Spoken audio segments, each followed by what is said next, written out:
Kasi yung pagtawag, yung mga halimbawa, yung mga ad hominem na ganyan, o yung parang mararas na, parang sa other campaign. No? So, I think kaya nag-react talaga din yung mga pro-admin vlogger, mga Marcos vloggers. Ito, ayan, i-open ko na since ito na. Parang factor din ba? Kasi yung term na alam ko naiinis yung ibang mga fake and dilaw doon sa term na kain suka. May ganung kasi na ang pinapalabas ng mga DDS na yung fake ngayon before galit kayo kay Marcos, ngayon love na love nyo na ganun. So parang merong effort dun sa ilang mga dilaw o fake na vloggers na ipakita na hindi ayaw pa rin namin kay Marcos, mas ayaw lang namin sa Duterte. May ganung factor din kaya na kaya you would see like itong si Christian Esguerra, kahit itong si Gabe Pineda, na mga pink side sila, yellow sila, nababanatan din nila minsan si BBM ng medyo mabigat na hirit. So, I'm not sure baka factor din yun Just to show na parang nila na hindi kami kay BBM, hindi kami. Kasi sinasabi nila, nabayaran kayo ni BBM, tumanggap kayo ng malita, ganun. Kaya parang pinapakita din nila na pwede din namin banatan si BBM. Kaso yun nga, syempre, pag binanatan nila, medyo mabigat yung banat nila, hindi din maiwasan yung mga loyalist na vloggers. Ayun, eto, si kapatid ni Yolo. Yan. Ayun, si Yolo. Ayun. Tatanong lang po ako, sir. Yung number ba? Tamaan mo. Pasok ka nila dito.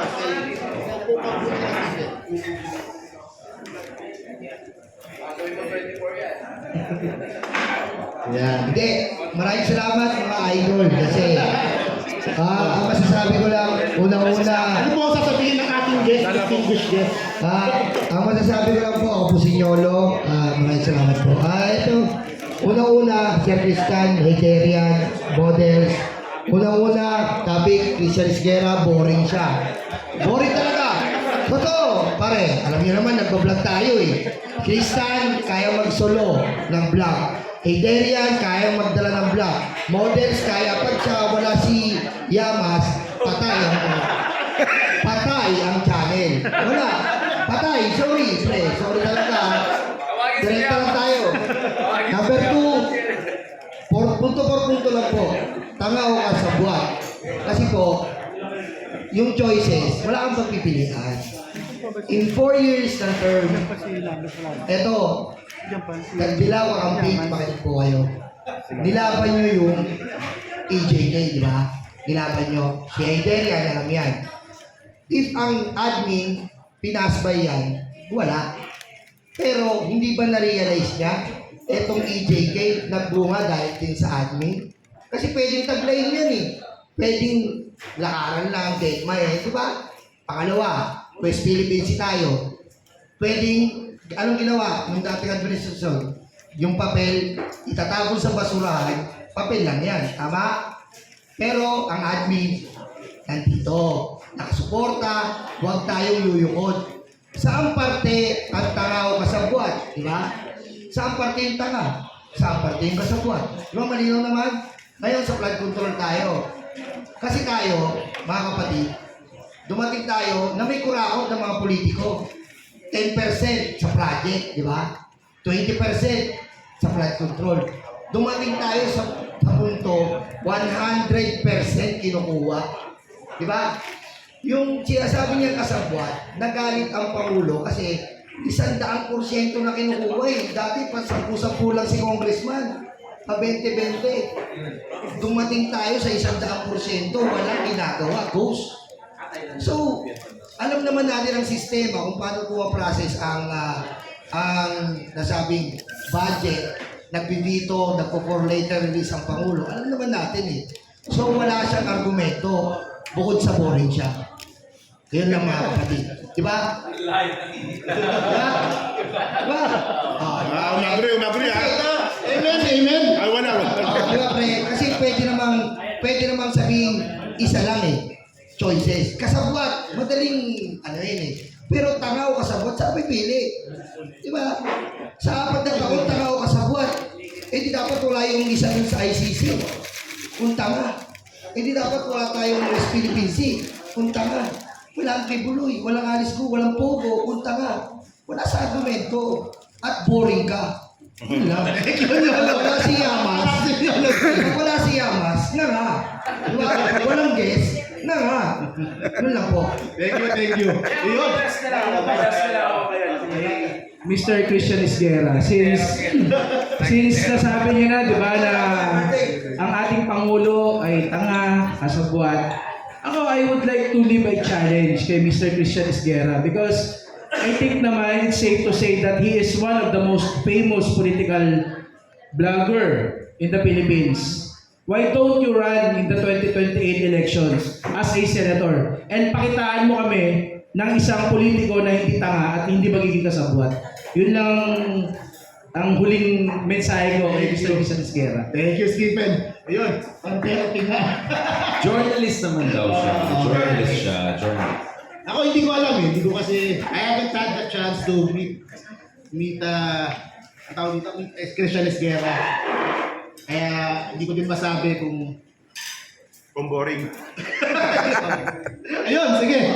So ayun, sa akin yun nga. Humirit si Christian, humirit yung mga vloggers. Para sa akin, next ano tayo, move on na tayo sa next issue and look at the bigger picture. Okay? Ayun, ano next natin pag-usapan? Question. Question. Sige, tara. Ako muna. Sige, sir.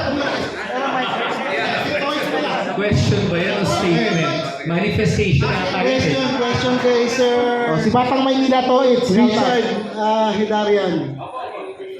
Nakita ko dun sa likod mo, yung Budol Buster. Tama ba? Sino yung Budol na sinasabi mo? Hindi dapat. Kasi pag nagong Budol Master. Buster, sorry. Sino yung Budol? Hindi ba obvious? Ilang libo kong sinulat. Hindi kung sino politiko na nagbobola dyan sa atin na 6 months lang, maayos na yung problema. So, general yung... General siya, pero obviously alam ng mga ka-DDS natin sinong unang target. Isa pa. Okay, ito. Sa dalawa, kay Tristan, sa inyo, ikaw nagtanggol ka ba kay... Hindi, kasi nagtanggol kay Christian Esguerra. Anong feeling nyo nung pinagtanggol nyo si Christian Esguerra? Hindi ba kayo nahirapan? Ipagtanggol. Kasi nung napanood ko si Sir Tristan, parang hirap na hirap siya ipagtanggol si Christian Esguerra eh. Okay. Tapos kay hindi ko masyadong napanood yung pero nabasa ko yung post mo. Hindi Kaya mo nga ako diniretso eh. Hindi mo rin diniretso. Kahit si Shelo Magno, hindi niya diniretso. Yung sinabi ni Shelo Magno, kayo na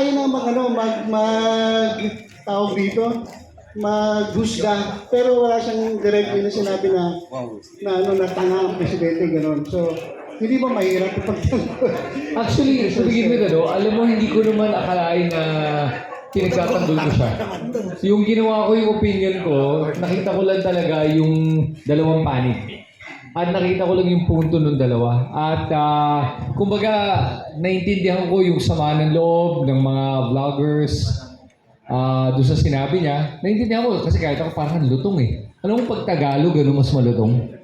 Kaysa stupid. Stupid, parang pag sinabi mo tanga, parang ang lutong. Kahit ako, nahirapan akong sabihin yun eh. Doon ako mas nahirapan yung sinasabi yung word na tanga. Pero sa dedepensa, hindi ko naman, siguro hindi ko dinedepensahan, ginagawa ko lang, nakita ko lang kung siguro ano tingin ko nangyari doon, yun lang.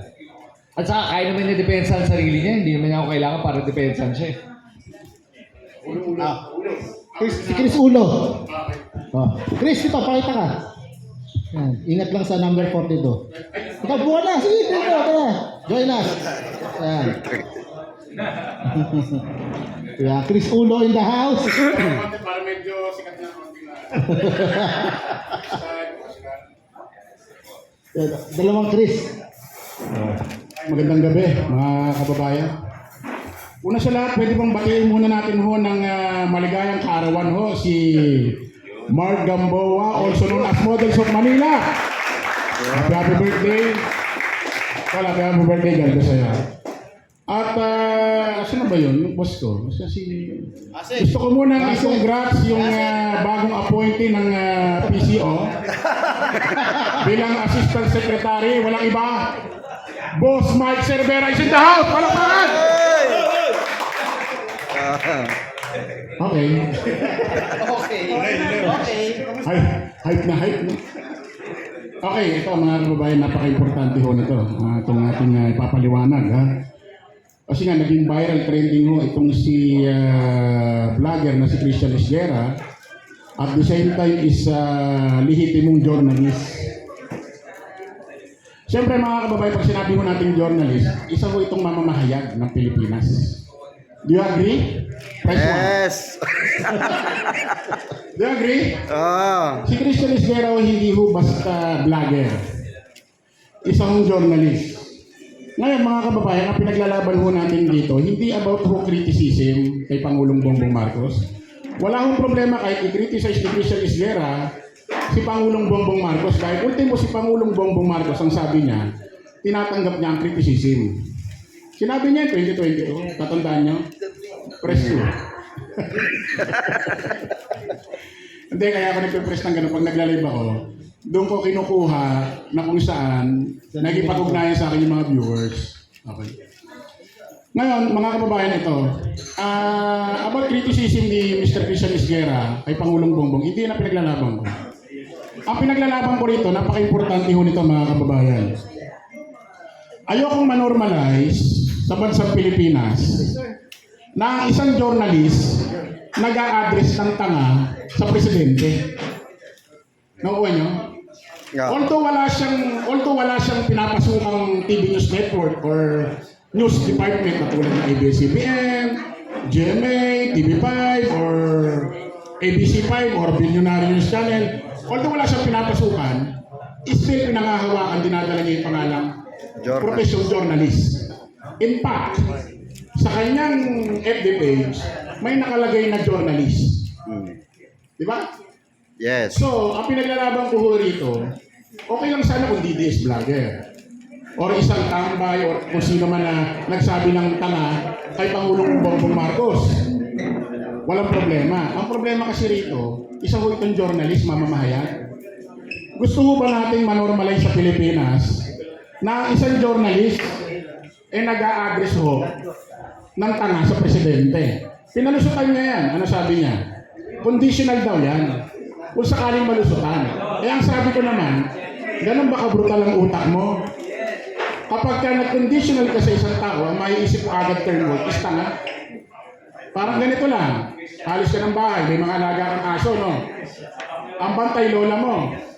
Lola, aalis ako, kinakailangan itong mga alagang aso natin, huwag makalabas ng gate. Pag nakalabas, tanga ka. Pwede ba yung ganun? Hindi, Yun lang yung syempre. pinapoint ko rito Huwag tayong pumayag na manormalize na isang journalist nagtatanga sa presidente kasi mamamahayag ho ito. May tanong ako. Pag hindi journalist, pwede bang tawagin tanga ang presidente? Kapag ano? Pag hindi journalist, pwede ba niyang tawagin tanga ang presidente? Sa journalist? Freedom of speech. So dahil journalist, Yes! yun ang issue mo. Yun ang pinupoint ko rito. Journalist ka mamamahayag ka. Kasi mga kababayan, pag ito na-normalize baka dumating yung point na andyan yung presidente sa entablado. Tapos, ay andi dito ang journalist, baka pinaprangka na yung presidente natin ng tanga. Hindi, pero at the same time, di ba mas maganda kung hindi tayo selective? Hindi. Na basta pag yung tulad sa ni Richard na wag lang ad hominem na lang dahil position, yun yung kumbaga, yan yung position na nire-respeto. Ay, hindi, kasi Kahit na yung ganito tao yan. hindi mo nire-respeto. Hindi kasi ganito Di ba mas okay? Sabi ni Christian Esguerra, mayroon daw mikropono sa harap mo, mayroon lang lightning sa likod mo, vlogger ka na. Pero hindi lahat kaya maging journalist. So, ibig sabihin, yung profession ng isang journalist, inaangat niya. Di ba? So, kung inaangat mo ang isang profession ng journalist, bakit ganyan ang naririnig namin bilang isang journalist na nag-a-address ng word turn na tanga sa presidente? Yun yung pinapoint ko. Ang pinapoint ko rito, yung criticism, no problem. Ang pinapoint ko rito, huwag ma-normalize ang isang journalist nag-a-address ng tanga sa presidente. That's it. Wala na akong pinaglalaban. Yun lang. Kasi ang pangit Isipin mo, journalist, mamamahayag ka, nagtatanga ka sa presidente, mamamahayag ka. Ang journalist, parang si ano rin yan Karen Davila, Nori Di Castro, Arnold Clavio, nagkataon lang itong mga to masikat kay Christian Esguerra. Pero ang pangit ng isang journalist, nag-aagis ng tanga sa presidente. Yun lang po yung ating pinaglalaban dito. Kritisisi, no problem. Kritisisi si Pangulong Bongbong, wala problema. Ang dami ko kritisisi na kay Pangulong Bongbong Marcos. Pero kung ang isang journalist nagtatanga sa presidente, pangit kasi nga journalist. Yun lamang po. Thank you, Maraming salamat, Chris. Happy birthday, Modern Smart. Professional Yun. board talaga. Certification niya. Hindi ko alam Ganun pala. Hindi ko alam na ganun nabigat yung hugot nila. Saan? Gulat din ako. Gulat din ako. Parang na-traumatize siya yung mga kasama natin. Mainit, Hindi ko alam na ganun sila kagalit na. Warm up pa lang yan. Warm up. Okay, anong next topic natin? Wala pa si Jess, no? Abot ang gabi ako ni Jess. Impeachment.